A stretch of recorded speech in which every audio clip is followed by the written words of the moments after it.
من يهده الله فلا مضل له ومن يضلله فلا هادي له ونشهد أن لا إله إلا الله وحده لا شريك له ولا نظير له ولا مشير له ولا معين له ولا مثل له ولا مثال له أما بعد فأعوذ بالله من الشيطان الرجيم بسم الله الرحمن الرحيم يا أيها الناس اتقوا ربكم الذي خلقكم من نفس واحدة وخلق منها زوجها وبث منهما رجالا كثيرا ونساء واتقوا الله الذي تساءلون به وقال النبي صلى الله عليه وسلم النكاح من سنتي فمن رغب عن سنتي فليس مني أو كما قال عليه الصلاة والسلام. میرے معزز ساتھیوں، میرے محترم بزرگوں اور دوستوں، سامعین کرام، علماء کرام، عزیز بچوں بچیوں، پردہ نشین ماں اور بہنوں، آپ حضرات کو معلوم ہے کہ شادی خانہ آبادی کی نسبت سے یہ پروگرام رچایا گیا ہے، یہ پروگرام بسایا گیا ہے، ایک بچی کا نکاح ہونا ہے، اسی نسبت سے یہ پروگرام رکھا گیا ہے. میں چاہتا ہوں کہ نکاح کے ہی نسبت سے چند باتیں آپ حضرات سے عرض کر دوں.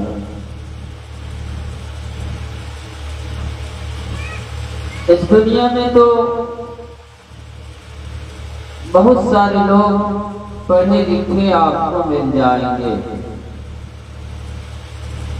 کوئی عالم مل جائے گا، کوئی حافظ مل جائے گا، کوئی مفتی مل جائے گا، کوئی قاضی مل جائے گا، کوئی ماسٹر مل جائے گا، کوئی انجینئر مل جائے گا، کوئی ڈاکٹر مل جائے گا.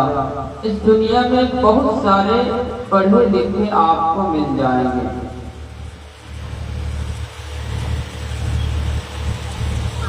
لیکن دنیا میں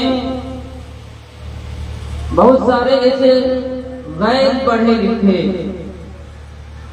جنہوں نے تعلیم حاصل نہیں کی، دین کو نہیں سمجھا، شریعت کے بارے میں انہوں نے معلوم نہیں کیا، ایسے بھی بہت سارے لوگ آپ کو مل جائیں گے.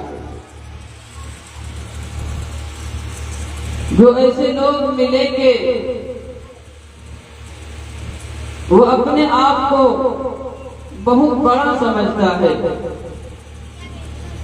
چاہے وہ مرد ہو چاہے عورت ہو. خصوصاً ہمارے نوجوان جب محرم کا مہینہ آئے گا تو وہ یہ سمجھے گا کہ سب سے بڑے عالم ہم ہی ہیں. اسی طرح جب شادی کا موسم آئے گا اور جس گھر میں شادی ہوگی تو اس گھر کی عورتیں یہ سمجھتی ہیں کہ سب سے پڑھی لکھی میں ہی ہوں. مثال کے طور پر آپ یوں سمجھ لیجئے کہ جب رمضان کا مہینہ شروع ہوتا ہے تو سارے لوگ مسئلہ پوچھنے کے لیے پریشان ہو جاتے ہیں. کوئی فون سے مسئلہ پوچھتا ہے، کوئی آ کر پوچھتا ہے، کوئی لکھ کر پوچھتا ہے. بقرہ عید کا جب ٹائم آتا ہے تو قربانی کے بارے میں پوچھنے لگ جاتا ہے کہ میرے یہاں ایسی بکری ہے، ایسی خصی ہے، اس کی قربانی ہوگی یا نہیں ہوگی۔ لیکن جیسے ہی محرم کا مہینہ شروع ہوگا تو ہمارے وہ نوجوان جو کبھی مدرسہ نہیں گیا وہ اپنے آپ کو سب سے بڑا عالم سمجھنے لگ جاتا ہے کہ نہیں محرم میں مسئلہ پوچھنے کی ضرورت نہیں ہے، محرم کے بارے میں ہمیں معلوم ہے، محرم میں تعزیہ بنانا چاہیے کہ نہیں بنانا چاہیے ہمیں معلوم ہے، جلوس بنانا چاہیے کہ نہیں بنانا چاہیے ہمیں معلوم ہے، ہم حسین کے نام پر ڈھول بجاتے ہیں نہیں بجاتے ہیں ہمیں معلوم ہے، کسی عالم کے پاس جانے کی ضرورت نہیں ہے، مفتی کے پاس جانے کی ضرورت نہیں ہے، کیونکہ ان کے پاس جائے گا تو وہ فتویٰ لگا دے گا کہ ڈھول بجانا حرام ہے، نہیں جاؤ بجا لو، اس کے بعد مسئلہ پوچھتے رہ جائے گا۔ اسی طرح جب شادی کا موسم آئے گا، جس گھر میں شادی ہوگی اس گھر کی عورتیں، مردوں کی حکومت نہیں چلتی ہے، اس گھر میں مردوں کی حکومت نہیں چلے گی، اور کہیں کہ یہ بھی لگتا ہے اس سے کہہ کے نہ جانے کتنے فضول خرچیات کروا دیتے ہیں۔ ارے فلاں جگہ سے رشتہ دار آ رہا ہے، ان کو کپڑا دینا لگتا ہے، لڑکا کا اور لڑکی کی سہیلی آ رہی ہے ان کو بھی کپڑا دینا ہے لگتا ہے، اس طرح کر کے نہ جانے کتنے ہزار اور کتنے پیسے خرچ کروا دیتے ہیں۔ شوہر منع بھی کرتا ہے کہ نہیں یہ فضول خرچیات ہے، تو بیوی منع کر دیتی ہے اور ڈانٹ دیتی ہے کہ نہیں تم نہیں جانتے ہو شادی کے بارے میں، تم کہاں سے پڑھ لیا ہے شادی کے بارے میں، تجھے کیسے معلوم ہو گیا ہے؟ تو جب شادی کا موسم آتا ہے تو ہماری ماں بہنیں اور عورتیں یہ سمجھتی ہے کہ سب سے بڑے پڑھے لکھے ہم ہی، یہاں کسی کی بات نہیں چلے گی، کسی کی بات یہاں نہیں چلے گی اور چلنے نہیں کی جاتی۔ ابھی ایک ماحول بنا ہوا ہے، جس گھر میں شادی ہوگی سب ایک کلر کا کپڑا پہنے گی، عورتیں جو ہے ایک کلر کا کپڑا، پیلا کلر کا کپڑا پہنے گی۔ ذرا میں پوچھتا ہوں ماں بہنوں سے کہ تو نے یہ طریقہ کہاں سے لے کے آیا، یہ رواج تو نے کہاں سے لایا ہے؟ اگر تم یہ کہتے ہو کہ یہ شادی میں ہونا ضروری ہے تو قرآن کریم کی آیات پڑھ کے بتاؤ، حدیث پاک پڑھ کے بتاؤ، اور نبی نے بھی تو اپنی بیٹیوں کی شادی کی ہے، ذرا بتا دو تو صحیح کہ نبی نے اپنی بیٹی کے نکاح میں ایک کلر کا کپڑا پہنا ہو اور پیلا کلر کا کپڑا پہنا ہو، اسے ضروری سمجھا ہو؟ نہیں، میری ماں بہنوں، تو نے سے اختیار کیا ہے، بدعت کو اختیار کیا ہے، خرافات کو اختیار کیا ہے، شیطانوں کے کام کو تو نے اپنا لیا ہے، نبی کے سنت کو تو نے فراموش کر دیا ہے، بے حیائی کو تو نے اپنا لیا ہے، بدکاری کو تو نے اپنا لیا ہے، نہ حدیث میں ملے گا نہ قرآن میں ملے گا۔ یہی وجہ ہے کہ ہماری ماں بہنیں دوسروں کے، غیروں کے راستے کو اختیار کرتی چلی جا رہی ہے۔ ان سارے خرافات سے ہم سب کو بچنا، شادی اللہ کے رسول صلی اللہ علیہ وسلم نے بہت آسان بتایا، کوئی خرچہ نہیں ہے، اور لڑکی والوں کو تو کوئی خرچہ نہیں، لڑکی والے کے اوپر ولیمہ نہیں ہے، لڑکا ولیمہ کرے، مہر کون دے گا؟ لڑکا دے گا، لڑکی کے اوپر کوئی خرچہ نہیں ہے۔ لیکن پھر بھی لڑکی کے گھر میں جب شادی ہوگی تو لڑکی کے گھر میں بھی ڈی جے بجے گا کہ لڑکا والا بجا رہا ہے تو ہم اس سے کم ہے کیا؟ اور آج کی جو فیشن کی لڑکیاں جو چلی ہوئی ہے وہ مانگ کرتی ہے کہ ہماری شادی میں ڈی جے بجنا چاہیے، مانگ کرتی ہے، ہماری شادی میں ہماری سہیلیاں آئیں گی، ڈی جے نہیں بجے گا تو وہ ڈانس کیسے کرے؟ مانگ کرتی ہیں ہماری مائیں اور بہنیں۔ یہ کن کا طریقہ ہے؟ یہ یہودیوں کا طریقہ ہے، عیسائیوں کا طریقہ ہے، غیروں کا طریقہ ہے۔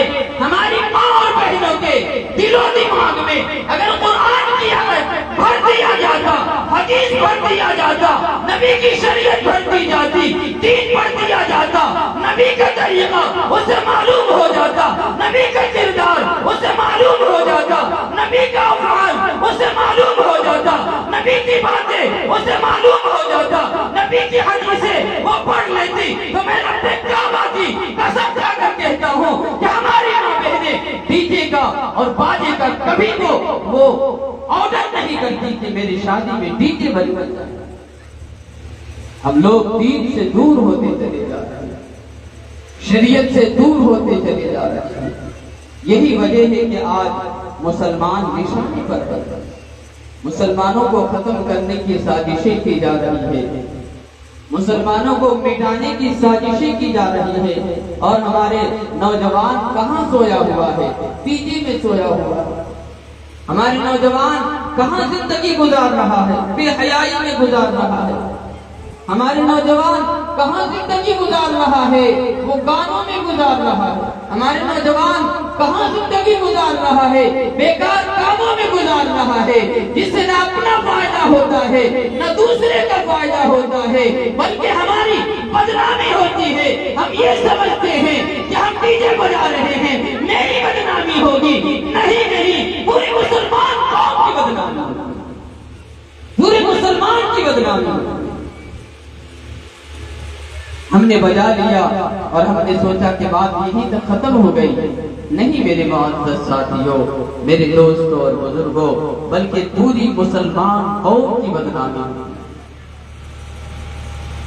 ہمارے نوجوان جب یہاں سے بارات نکلیں گے، بارات لے کر جب جائیں گے، خوب ڈانس کرتا ہے، ہوش و حواس تک نہیں رہتا ہے، ہوش و حواس تک نہیں رہتا، نشہ آور چیزوں کا استعمال کرتا ہے، شراب بھی پی لیتا ہے۔ نوجوانوں ذرا سوچو تو صحیح، جس زبان سے تم اپنے نبی کا نام لیتا ہے، اسی منہ سے تم شراب بھی پیتے ہو، حرام کاری بھی کرتے ہو، بدکاری بھی کرتے ہو، بے حیائی بھی کرتے ہو۔ کیسے مسلمان ہیں؟ صرف نام کے مسلمان رہ گئے، کام تو سارا اپنے غیروں کا اختیار کر دیا ہے، سارا کام غیروں کا ہو رہا ہے ہماری شادی میں۔ ذرا بتا دیجیے کہ کون سا کام ہم جو کر رہے ہیں جو نبی کی سنت ہے؟ صرف ایجاب و قبول جو ہوتا ہے، امام سے بات کرواتے ہیں، اس کے علاوہ جتنے کام ہو رہے ہیں سب بیکار کام ہو رہے ہیں۔ ہمارے یہاں جب شادی ہوتی ہے تو کپڑے 1 سے 1.5 لاکھ روپیہ کا کپڑا خریدا جاتا ہے۔ کہاں سے آ گیا ہے؟ کہاں سے آ گیا؟ حالانکہ اللہ کے رسول صلی اللہ علیہ وسلم نے جب اپنی لخت جگر نور نظر فاطمہ الزہرا رضی اللہ تعالی عنہا کا نکاح کیا، روایات میں آتا ہے، کتابوں میں لکھا ہے، ان کی صاحبزادی کے جسم پر جو کپڑا تھا ان میں 16 پیوند لگے ہوئے تھے، 16 پیوند لگے ہوئے تھے۔ اور ہم کپڑے کی دکان اتنا کپڑا خریدتے ہیں کہ کپڑے کی دکان کر لیں گے، ہمارا بزنس چل جائے گا۔ کہاں سے ہم لے آیا؟ یہ طریقہ ہم نے کہاں سے لے آیا؟ یہ سارے فضول خرچیات میں سے ہیں میرے معزز ساتھیوں، میرے دوستوں اور بزرگوں۔ ذرا سوچئے تو صحیح، جب ہمارے نوجوان باہر نکلتے ہیں تو پتہ ہی نہیں چلتا ہے کہ یہ مسلمان کی بارات ہے یا غیر مسلم کی بارات ہے، غیر مسلم کی بارات ہے۔ جس طرح ہولیوں میں آپ دیکھتے ہوں گے کہ کپڑے پھاڑ پھاڑ کر ناچتا ہے، اسی طرح مسلمان نوجوان اپنے کپڑے کھول دیتے ہیں، گنجی اتار دیتا ہے اور پاجامہ بھی کھول دیتا ہے، اور وہ تنہائی میں سب کے سامنے ننگا ڈانس کرتا ہے، ننگا ڈانس کرتا ہے۔ اور اس میں ہمارے بزرگ حضرات بھی شامل ہیں، گھر والے بھی شامل ہوتے ہیں، ذمہ دار بھی شامل ہوتے ہیں۔ یاد رکھنا، اس شادی میں ڈی جے بجایا جائے، اس شادی میں نبی کی سنت کا مذاق اڑایا جائے، اس شادی میں نبی کے خلاف کوئی کام کیا جائے، نبی کے کردار کا مذاق اڑایا جائے، نبی کے لباس کا مذاق اڑایا جائے، ایسے شادیوں میں کھانا بھی نہیں کھانا چاہیے، کھانا بھی نہیں کھانا چاہیے۔ ڈی جے بج رہا ہے اور ہم مزے لے کر خود کھانا کھاتے ہیں، لوگ ناچ رہے ہیں اور ہم مزے لے کر کھانا کھاتے ہیں، نبی کی سنتوں کا مذاق اڑایا جا رہا ہے اور ہم پیٹ بھر کے کھانا کھاتے ہیں۔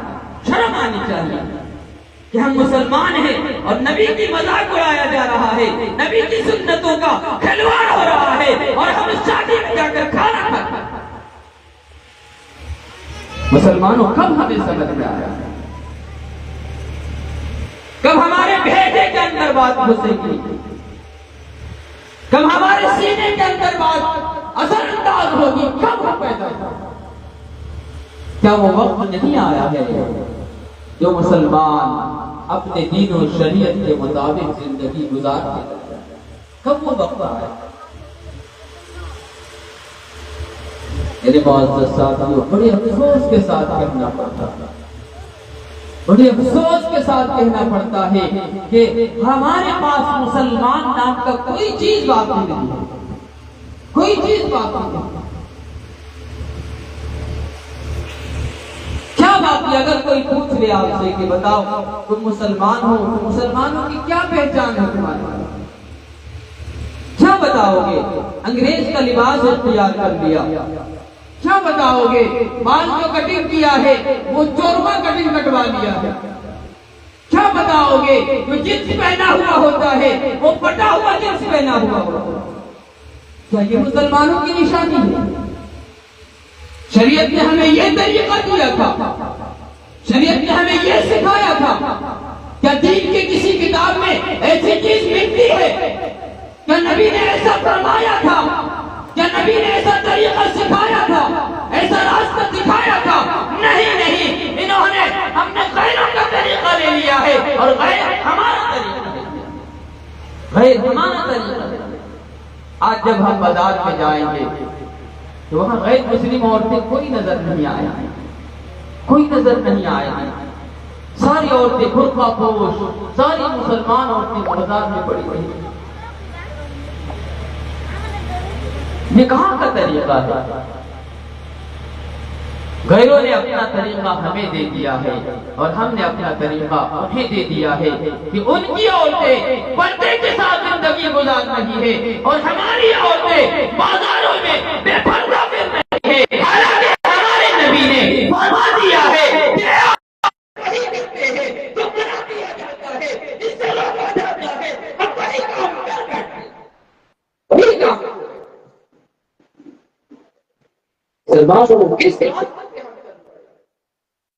کس راستے پہ ہم چل پڑے؟ آج مسجد ویران پڑی ہے، کوئی نوجوان نماز پڑھنے کے لیے نہیں جاتا، کوئی نہیں جاتا، دو چار لوگ وہی بزرگ حضرات جو بوڑھے ہو چکے ہیں وہ مسجد میں آپ کو ملتا،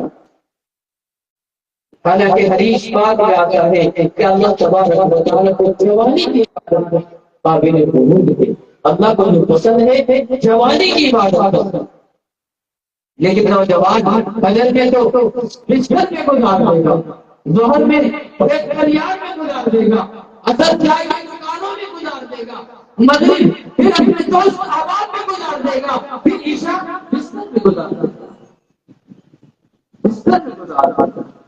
نوجوان میں رب کو اتنا جواب دے دو، رب پوچھے گا کیا لے کے آیا ہے، کیا جواب دو؟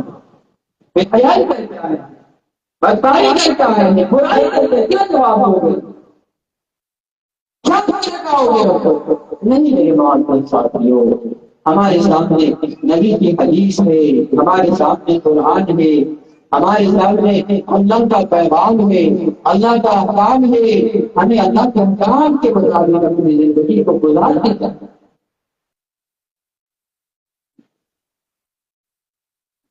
یہ شاید خانہ آبادی کے نسبت سے یہ پروگرام رکھا گیا ہے۔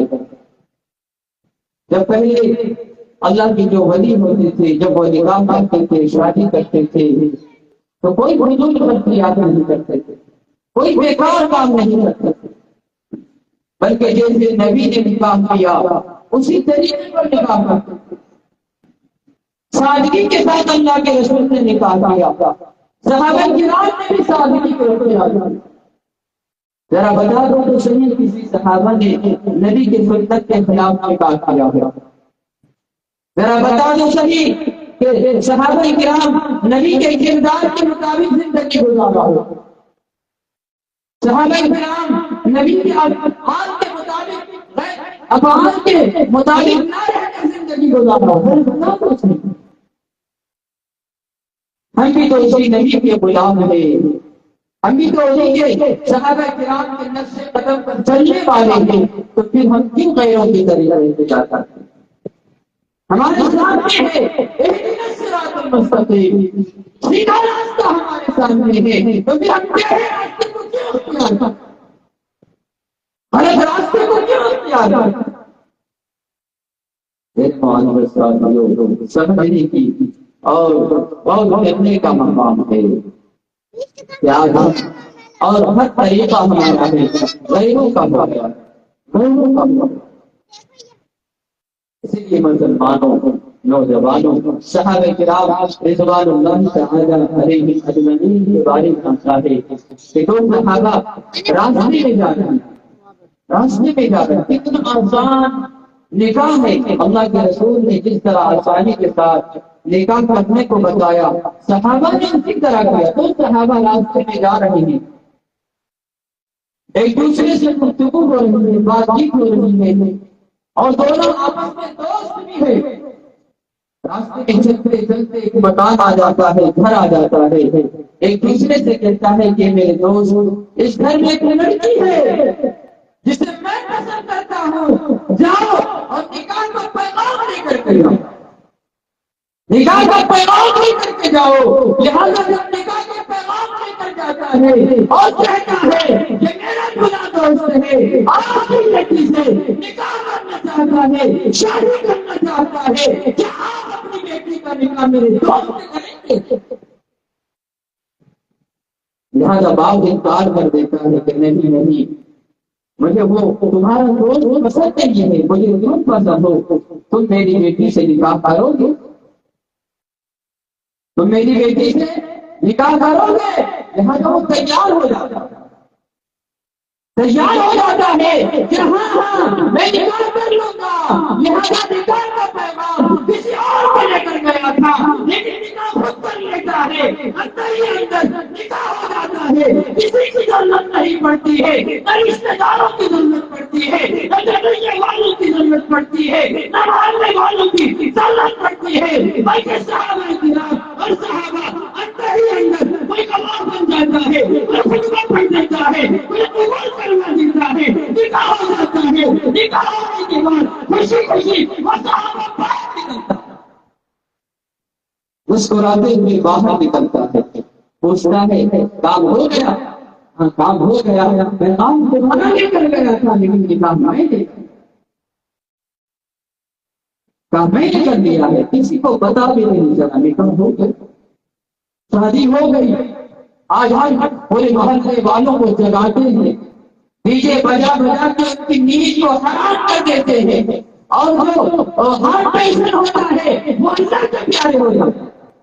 ہارٹ پیشنٹ کو بیماری، کسی کو بیماری ہوتی ہے، اس کو بڑی تکلیف ہوتی ہے، اونچی آواز سے، زوردار آواز سے اس کو تکلیف ہوتی ہے. ابھی حال ہی کا واقعہ ہے کہ ڈی جے کی وجہ سے ایک خاتون کی موت ہو گئی. ابھی 2-4 دن کا واقعہ. ڈی جے بجانے والوں یاد رکھنا، اگر کسی کو تکلیف ہو رہی ہے، کسی کو دکھ ہو رہا ہے، یاد رکھنا اس کی زبان سے اور دل سے بددعائیں کتنے گی. حدیث بات آتا ہے کہ جب کسی مظلوم کی بددعا زبان سے نکل جاتی ہے، دل سے نکل جاتی ہے، حدیث بات میں آتا ہے اللہ کا عرش لڑنے لگ جاتا ہے، اور اللہ کے درمیان اور بددعا کے درمیان کوئی پردہ نہیں، کوئی پردہ نہیں. تاریخ اللہ کا یہاں قبول ہو جاتا ہے. اس لیے ساری چیزوں سے بچ جاتا ہے. ان ساری چیزوں سے بچنا چاہیے. لہذا اندر ہی اندر نکاح ہو جاتا ہے, شادی ہو جاتی ہے. آج ہم ہوتے لڑائی کرتے, جھگڑا کرتے, فساد ہو جاتا, پورے محلے میں شور مچ جاتا, کٹ کچہری کا معاملہ ہو جاتا کہ تمہارے اندر اتنی ہمت آ گئی ہے, اتنی طاقت آ گئی ہے کہ رشتہ میرا لے کر گیا تھا, پیغام میرا لے کر گیا تھا اور نکاح تو نے کر دیا. لیکن صحابہ کرام میں یہ جذبہ نہیں تھا. صحابہ کرام دعا دیتے ہیں کہ میرے دوست قسمت میں تمہاری تھی, تم نے نکاح لیا, اللہ تمہارے درمیان میں محبت پیدا فرمائے, نیک صالح اولاد. ہمیں بھی چاہیے کہ ہم بھی صحابہ کے نقش قدم پر چلیں, ہم بھی اپنے انبیاء, اپنے نبی جناب محمد رسول اللہ صلی اللہ علیہ وسلم کے طریقے کو اپنائیں. آج ہماری نیت گڑبڑ ہو جاتی ہے. جب ہمارے یہاں بچہ پیدا ہوتا ہے, لڑکا پیدا ہوتا ہے, تو ہم خوب خوشیاں مناتے ہیں, عقیقہ کرتے ہیں, مٹھائیاں بانٹتے ہیں کہ اللہ نے ہمیں لڑکا دیا ہے. یہ گڑبڑ ہو رہی ہے کہ جب ہم اس کا نکاح کریں گے تو گاڑی مانگیں گے, پیسہ مانگیں گے, بلڈنگ مانگیں گے, بینک بیلنس مانگیں گے, جائیداد مانگیں گے اور ساری چیزوں کو ہڑپ لیں گے. نیت خراب ہو جاتی ہے. اللہ فرماتا ہے تمہاری نیت چھوڑ دے, میں اسی کے مطابق فیصلہ بھی کروں. نیت کے مطابق اللہ فیصلہ کرتا. بہت بڑے گورنر گزرے تھے. گورنر بڑے آدمی ہوتے تھے, ارب پتی, کروڑ پتی ہوتے تھے. لہذا ان کی جوانی گزرتے جا رہی تھی, گزرتی جا رہی تھی. چھوٹے بھائی پوچھتا اپنے بھائی سے کہ میرے بڑے بھائی آپ نکاح بھی نہیں کر سکتے, شادی کیوں نہیں کر سکتے ہیں؟ آپ کی جوانی گھٹتی جا رہی ہے, گزرتی جا رہی ہے, آپ شادی کیوں نہیں کرتے ہیں, آپ نکاح کیوں نہیں کر سکتے؟ لہذا بڑے بھائی کو پتہ نہیں نام ہوتا ہے, کہتا ہے کیا کروں بھائی, میرے لائق کی لڑکی ہی نہیں مل رہی. میں جیسی لڑکی کی تلاش میں ہوں ویسی لڑکی نہیں مل رہی, میں کیسے نکاح کروں, کیسے شادی کروں؟ لہٰذا چھوٹے بھائی پوچھتا ہے کیسی لڑکی چاہیے. آپ وزیر اعظم کے اشارہ کر دیجیے, آپ کا پیغام وہاں تک پہنچا دوں گا. کروڑپتی کے گھر کی طرف اشارہ کر دیجیے, آپ کا پیغام وہاں تک پہنچا دوں گا. آپ جس کی طرف اشارہ کریے گا وہاں آپ کے نکاح کا پیغام لے کر جاؤں گا. اب اشارہ کیسے کریں؟ لہذا بڑے بھائی کہتا ہے کہ میرے چھوٹے بھائی, میں چاہتا ہوں کہ میری شریف کی حیات اور میری بیوی ایسی لڑکی بنے جو میرے ہاتھ سے پکڑ مجھے جنت میں لے سکتا ہے. یہ خانقاہ ہوا تھا, یہ نیت ہوا کرتی تھی کہ میری شریف کی حیات ایسی لڑکی بنے جو میرے ہاتھ سے پکڑ کر مجھے جنت میں لے سکتا ہے. اور اس نکاح کے ذریعے سے, اس شادی کے ذریعے سے ایک ایسا لڑکا پیدا ہو, ایک ایسا بچہ پیدا ہو جو شہنواز ہو اور مسلمانوں کے قبضے اول کو یہودیوں کے قبضے سے واپس لے ہوا کرتا. لہذا بڑے بھائی اور چھوٹے بھائی کے بعد گفتگو ختم ہو جاتا ہے, گفتگو ختم ہو جاتا ہے. بڑے بھائی بھی اپنے کام میں لگ جاتے ہیں, چھوٹے بھائی بھی اپنے کام میں لگ جاتے ہیں. ایک دن گورنر صاحب بڑے بھائی اسد الدین مسجد میں امام صاحب کے پاس بیٹھے ہوئے. اتنے بڑے ارب پتی, کروڑ پتی تھے, لیکن پھر بھی وہ مسجد میں پڑا ہوا. اور آج ہمیں مسجد میں جانے کی توفیق نہیں ہوتی, مسجد میں جانے کی توفیق نہیں ہوتی ہے. اذانوں کی آواز کانوں میں پڑتی ہے, اذانوں کی آواز کانوں میں گونجتی ہے, لیکن پھر بھی ہمارے اندر اتنی طاقت نہیں ہے, اتنی ہمت نہیں ہے کہ ہم مسجد تک چلا جائے اور وہاں جا کر نماز ادا کر لے. اتنے بڑے آدمی, کروڑپتی آدمی, اربپتی آدمی ہے, لیکن پھر بھی وہ امام صاحب کے پاس بیٹھ کر گفتگو کر رہے ہیں, بات چیت کر رہے ہیں.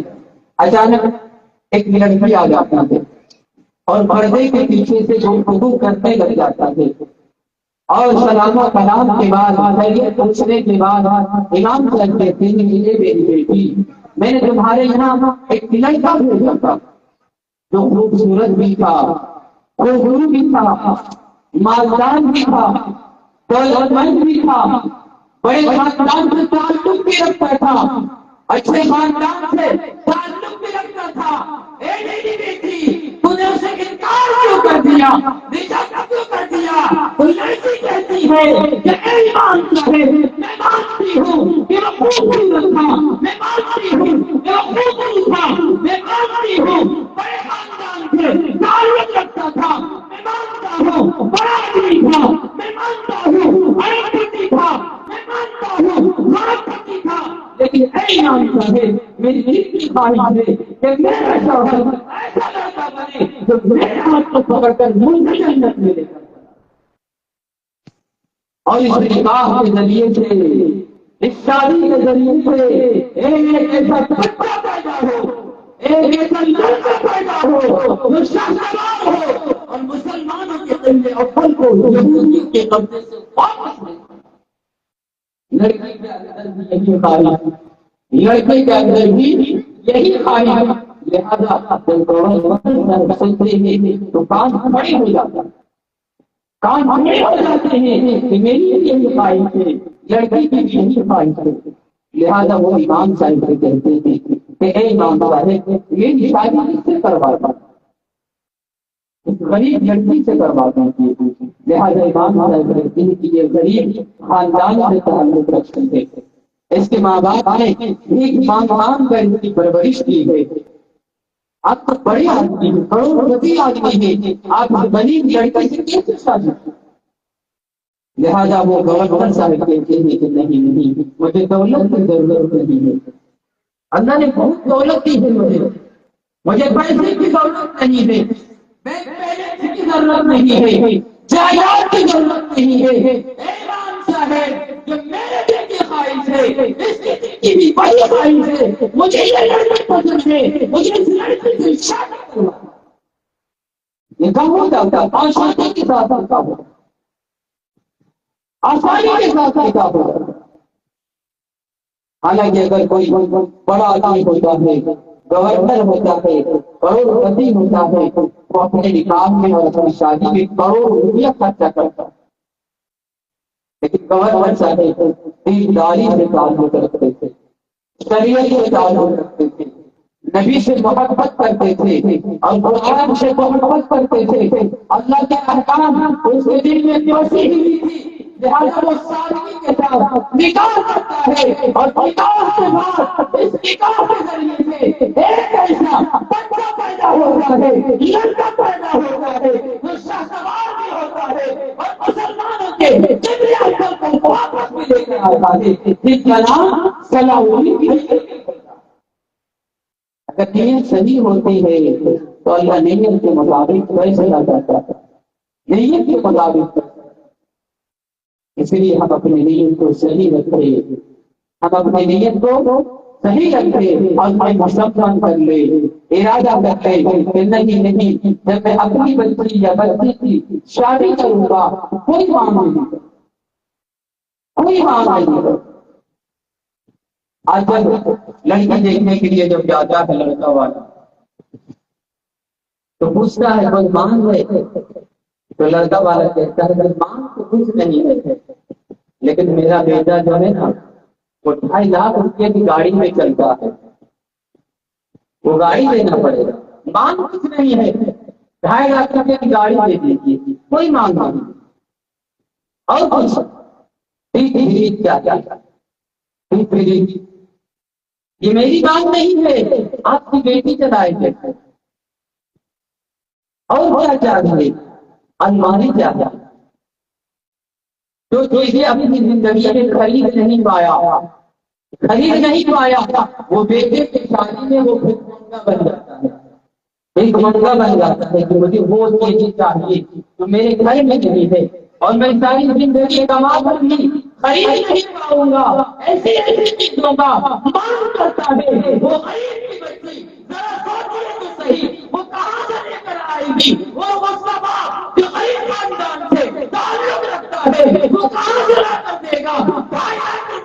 گاڑی، اور ایسی ایسی چیزوں کا مانگ کرتا ہے، وہ کہاں ادا کر دے گا؟ ذرا سوچیے تو صحیح، وہ بات اور وہ ماں اپنے لخت جگر کو تمہارے حوالے کر دیتی ہے، یہ جواب نہیں کر سکتا کہ ایک ماں ہے، ایک باپ ہے جو اپنے لخت جگر کو تمہارے گھر میں دے رہی ہے، تمہارے حوالے کر رہی ہے۔ اس کے علاوہ بھی جو بن جاتا ہے کہ مجھے گاڑی چاہیے، چاہیے، الماری چاہیے، میری چاہیے، نہیں، اللہ کے رسول صلی اللہ علیہ وسلم نے ایسی چیزوں پہ لعنت فرمائی ہے۔ ہمیں ان ساری چیزوں سے بچنا چاہیے اور سادگی کے ساتھ نکاح، اگر آپ سادگی کے ساتھ نکاح کریں گے، آسانی کے ساتھ نکاح کریں گے، تو دنیا والے آپ کا نام لیں گے۔ جب خدا گھر میں شادی ہوئی تو سادگی کے ساتھ نکاح کیا، کوئی بول بھاجا نہیں، کوئی تماشا نہیں، کوئی ڈیجے نہیں، کوئی گانا نہیں، بلکہ نبی نے جیسے نکاح کیا تھا ویسے اس نوجوان نے کر کے دکھایا۔ دنیا والے آپ کے نام لیں گے، دنیا والے آپ کے نام لیں گے، اور صرف اس سے آپ کو فائدہ نہیں ہوگا، بلکہ اس سے پوچھا جائے گا کہ فلاں کا بیٹا ہے، فلاں کا پوتا ہے، فلاں کا ناتی ہے، فلاں کا چٹیا والا ہے، فلاں کا محلے والا ہے، فلاں کے گاؤں والا ہے، بلکہ پورے گاؤں کا نام ہوگا کہ فلاں نوجوان نے آسانی کے ساتھ نکاح کر کے دکھا دیا ہے۔ نبی نے جیسے نکاح کیا تھا ویسے کیا ہے، صحابہ نے جیسے نکاح کیا تھا ویسے کیا ہے، اولیاء کرام نے جیسے نکاح کیا تھا ویسے کیا ہے، علماء کرام جیسے نکاح کرتے ہیں ویسے اس نوجوان نے کر کے دکھایا۔ اس لیے نوجوانوں میرے معزز ساتھیوں، سادگی کو لے یاد رکھیں۔ حسن بصری رحمت اللہ علیہ رابعہ بصریہ کے پاس نکاح کا پیغام بھیجا ہے، اے رابعہ میں تمہیں پسند کرتا ہوں، مجھ سے نکاح کر لے، مجھ سے نکاح کر لے۔ اس زمانے کی عورتیں بھی بڑی بڑی ہوتی تھی، اللہ کی دنیا ہوا کرتے تھے، زندگی کی نماز کبھی قضا نہیں کرتے۔ آج ہماری مائیں اور بہنیں بہانہ بناتی ہے، محبت میں سادگی تاریخ پوری رات بازار میں گزار دے گی، لیکن فجر پڑھنے کی توفیق نہیں ہوگی، عشاء پڑھنے کی توفیق نہیں ہوگی۔ ایسا معلوم ہوتا ہے کہ سب سے بڑے حسین نہیں تھے، ایسا معلوم ہوتا ہے کہ سب سے بڑا حسین کو ماننے والی یہی عورتیں ہیں۔ صرف سال میں ایک ہی باہر نکل گیا حسین کے نام پر، اور وہ سمجھنے لگ گئی ہے کہ سب سے بڑے حسین میں ہیں، مجھ سے بڑا حسین کوئی اور نہیں ہے۔ ابھی نماز چھوڑ کے میں ان سے پوچھنا چاہتا ہوں، ذرا میری ماں اور بہنوں بتاؤ تو صحیح، کربلا کے میدان میں حضرت حسین نے نماز قضا کی، بتاؤ تو صحیح۔ نماز قضا کیا تھا نوجوانوں، نہیں میرے معزز ساتھیوں، بلکہ تلواروں کی آوازیں آ رہی تھی اور تلواروں کی چمک آ رہی تھی، اصل کے نماز کا وقت نکلا ہوا جا رہا تھا۔ حضرت حسین نے یزیدیوں سے کہا، اے یزیدیوں ٹھہر جاؤ، نماز کا وقت نکلا جا رہا ہے، مجھے اصل کی نماز پڑھنے دو، اس کے بعد پھر مجھ سے تو اور حسینی تو وہ ہوتا ہے، میں مانتا ہوں حسینی تو وہ ہوتا ہے جو نماز قضا نہیں کرتا ہے، چاہے بیماری کی حالت میں ہو، چاہے کام کے عالم میں ہو، چاہے کھیت کھلیان میں ہو، چاہے دوسرے جگہوں پر ہو، لیکن نماز کبھی قضا نہیں کرتا ہے۔ میں مانتا ہوں کہ سب سے بڑا حسینی وہی ہوتا ہے، سب سے بڑا حسینی وہی ہوتا ہے۔ اور سال میں صرف یہ 2 دن اچھل لیا، کود لیا، ایک سادگی کے دن، ایک تصویر کے دن، اور یوں سمجھتا ہے کہ سب سے بڑے حسینی وہی ہے، سب سے بڑے حسینی وہی ہے۔ نہیں میرے معزز ساتھیوں، یاد رکھنا، ملے گی جنت، پیے گا کوثر، اسی کو محشر میں چین ہوگا۔ نبی محبت کریں گے ان سے جس کے دل میں حسین ہے، جس کے دل میں حسین ہوگا اس سے اللہ محبت کرے۔ تو دوستوں اور بزرگوں، حسن بصری رابعہ بصریہ کے پاس پیغام بھیجا کہ اے رابعہ، اے رابعہ، میں تمہیں پسند کرتا ہوں، نکاح کرنا چاہتا ہوں، نکاح کرنا چاہتا ہوں۔ لہٰذا رابعہ کہتے ہیں کہ اے حسن، میرے 4 سوالوں کے جواب دے دو، میں تم سے نکاح کرنے کے لیے راضی ہو جاؤں۔ بڑی اچھی ہوتی تھی تو وہ سلاد کی پابند ہوتی تھی، آج بھی ہمارے یہاں سے بہانہ بنایا کہ بچے نے پیشاب کر دیا، نماز کیسے پڑھے؟ اگر الماری کھول کر دیکھا جائے تو الماری میں کم سے کم 20 جوڑوں نہیں ملے گا، بدل کر نماز پڑھ سکتی ہے۔ جس جگہ پر پیشاب لگ گیا اسے ہم پانی سے دھو دیں، پاک ہو جاتا ہے، نہانے کی ضرورت نہیں ہے، یہ بہانہ ہے ہماری اور اگر یہاں لوگ جمع ہو جائے ناچنے کے لیے، ناچنے کے لوگ جمع ہو جائے تو ہماری ماں نے دیکھنے کے لیے آ جائے، دیکھنے کے لیے آ جائے اور تعریف کرے گی کہ خدا کا بیٹا بہت اچھا لگ رہا تھا، کمال بہت اچھا لگ رہا تھا، تعریف کرے گی۔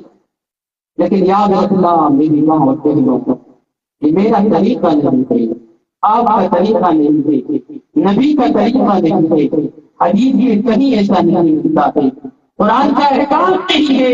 یاد رکھنا یہ غریبوں کا طریقہ ہے جو ہمارے گھر میں گھس گیا ہے، یہی وجہ ہے ہمارے گھر میں لڑائیاں ہو رہی ہے، یہی وجہ ہے ہمارے گھر میں فساد ہو رہا ہے، یہی وجہ ہے ہمارے گھر میں پنچایت کی نوبت آ جاتی ہے، یہی وجہ ہے ہمارے گھر میں طلاق کی نوبت آ جاتی ہے، یہی وجہ ہے ہمارے گھر میں بے برکتی آ رہی ہے، یہی وجہ ہے ہمارے گھروں میں شیطان گھس رہا ہے، یہی وجہ ہے ہمارے گھر میں ڈاکٹروں کے پاس نمبر لگایا ہوا ہے، یہی وجہ ہے ہمارے گھر میں عورتیں بازاروں میں جا کر سستے کر رہی ہے، دوا کرا رہی ہے، یہی وجہ ہے ہماری عورتیں مسجدوں کے پاس چلی جاتی ہے، یہی وجہ ہے ہماری عورتیں بازاروں کے پاس جا کر سستا رہی ہے۔ علم نہیں ہے ہمارے پاس، نبی کا طریقہ نہیں ہے ہمارے پاس، ہمارا پیسہ کہاں خرچہ ہو رہا، اور کچہری میں خرچہ ہو، اور کچہری میں خرچہ ہو، تھوڑی تھوڑی باتوں میں جھگڑا ہوئی، ہم کو دینے کو ملتا 50,000 60,000 خرچہ کر دیتا نہیں، میری ماں سوچتا تھا لوگ اللہ نے پیسہ دیا ہے، دولت دیا، اچھے کاموں میں لگا، اپنے بچے کو ڈاکٹر بنا دیجیے، انجینئر بنا دیجیے، پائلٹ بنا دیجیے، ماسٹر بنا دیجیے، آج دور تک کوئی وکیل نہیں ملتا، اچھے ڈاکٹر نہیں ملتے تھے، لیکن ہمارا پیسہ حضور سے فریاد آئے گا، شادیوں میں کپڑے خریدنے میں ڈالا 1 سے 1.5 لاکھ روپے کا کپڑا خریدے، 1 سے 1.5 لاکھ روپے کا کپڑا خریدے، نہیں میرے والد طریقہ سب غلط طریقہ، غلط طریقہ تھا، حضور منفیات ہے۔ اللہ تبارک و تعالیٰ نے قرآن مجید میں فرمایا ان المبذرین کانوا اخوان الشیاطین، کہ حضور منفی کرنے والا شیطان کا بھائی ہے، شیطان کا بھائی ہے۔ حسن بصری نے رابعہ بصریہ کو خط لکھا کہ رابعہ میں تمہیں پسند کرتا ہوں، نکاح کرنا۔ رابعہ نے کہا کہ 4 سوال کا مجھے جواب دے دو، میں نکاح کر لوں گی۔ 4 سوال کا جواب دے دو، میں نکاح کر لوں گی۔ پہلا سوال کہ میں جنتی ہوں یا جہنمی ہوں، مجھے بتا دو کہ میں جہنم میں جاؤں گی یا جنت میں جاؤں گی۔ کوئی بتا سکتا تھا بارے میں کہ میں جنتی ہوں؟ کوئی نہیں بتا سکتا۔ وہاں کا معاملہ بھی کیا ہونے والا ہے کوئی نہیں بتا سکتا۔ لہٰذا دوسرا سوال کہتی ہے کہ جب میں پل صراط سے گزروں گی تو گزر کر پار ہو جاؤں گی یا کٹ کر جہنم میں چلی جاؤ، مجھے بتا دو، میں نکاح ہم سے کر دوں۔ تیسرا سوال جب میرا نام اعمال جب سب کو دیا جائے گا تو میرا نام اعمال داہنے ہاتھ میں دیا جائے گا یا بائیں ہاتھ میں دیا، مجھے بتا دو، میں نکاح کر دوں گی۔ اور چوتھا سوال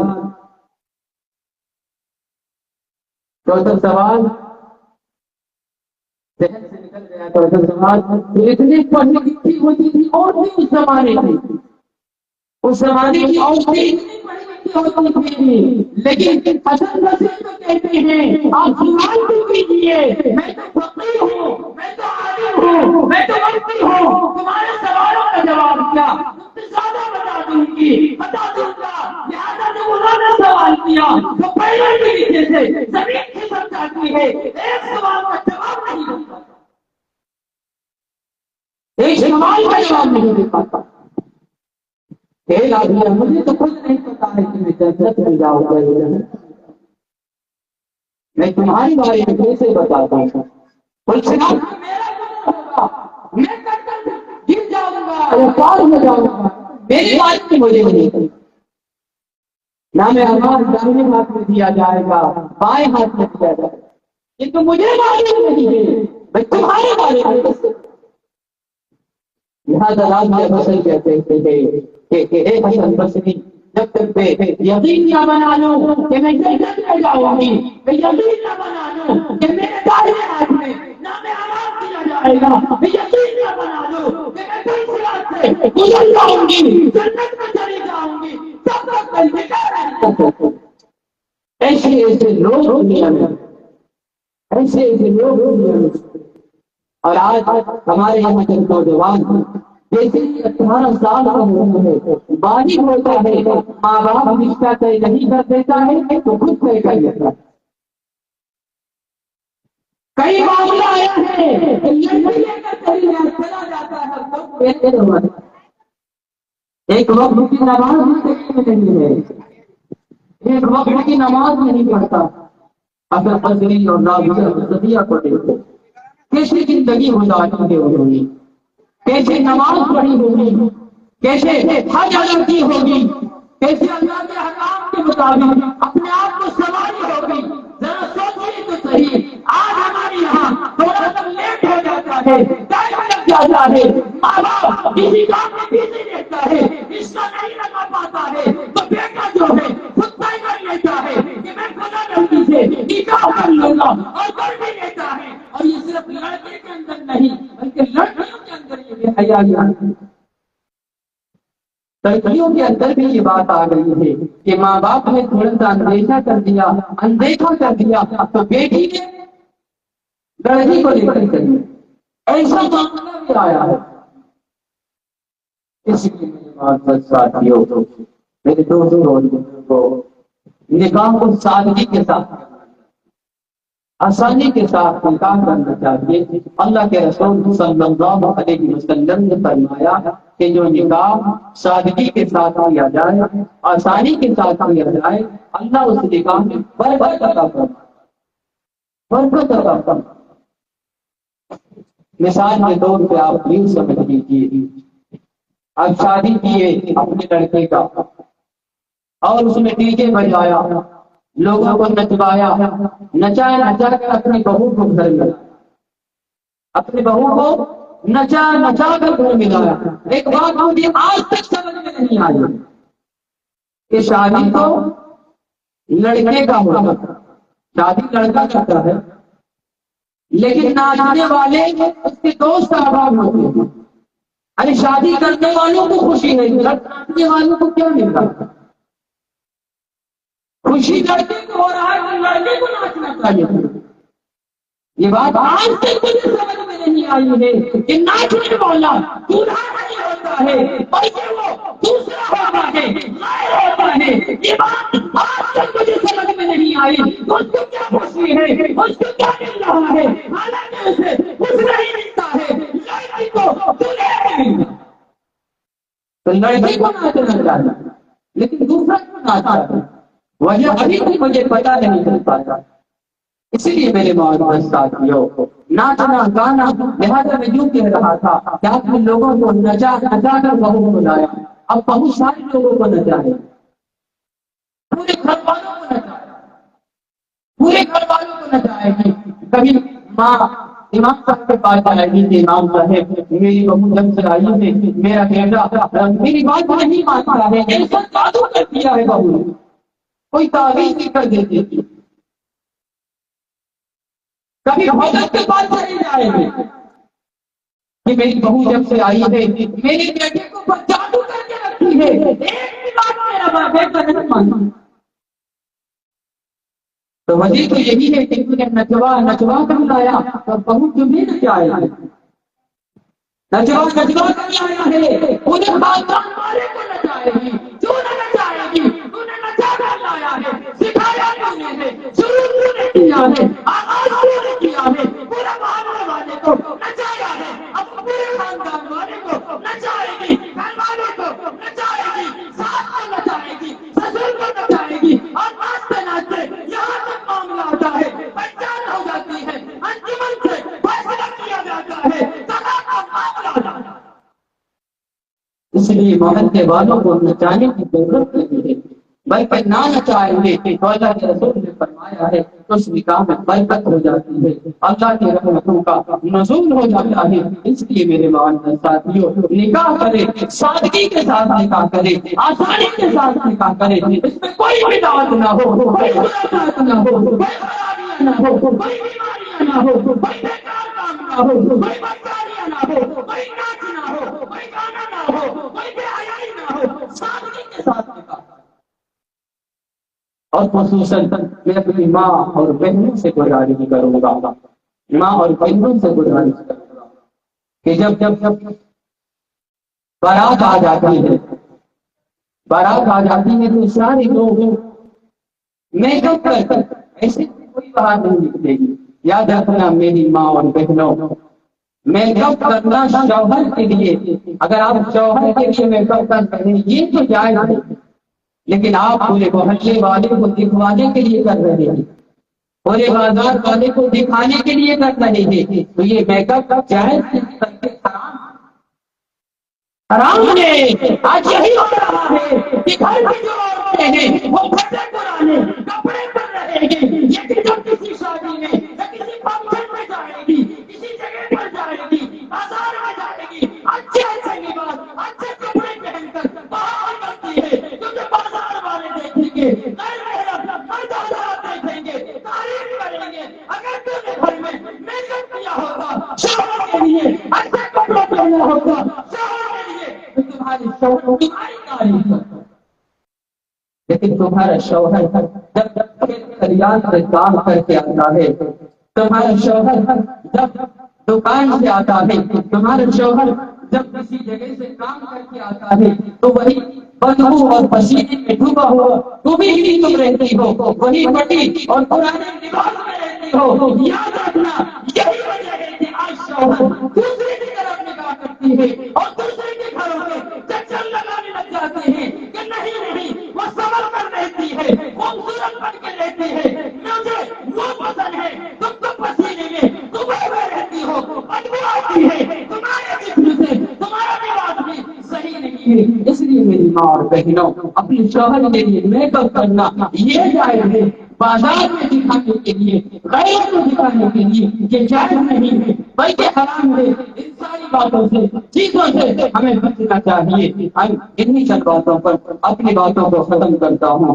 سارے علماء کرام تشریف لا چکے تھے، انہی چند باتوں پر اپنی باتوں کو ختم کرتا ہوں اور آخر میں یوں ہی کہا کرتا ہوں کہ اب جس کے جی میں آئے وہ لے لے روشنی، اب جس کے جی میں آئے وہ لے لے روشنی. ہم نے تو دل جلا کر سرے آواز دیا ہے. واخر دعوانا ان الحمد للہ رب العالمین.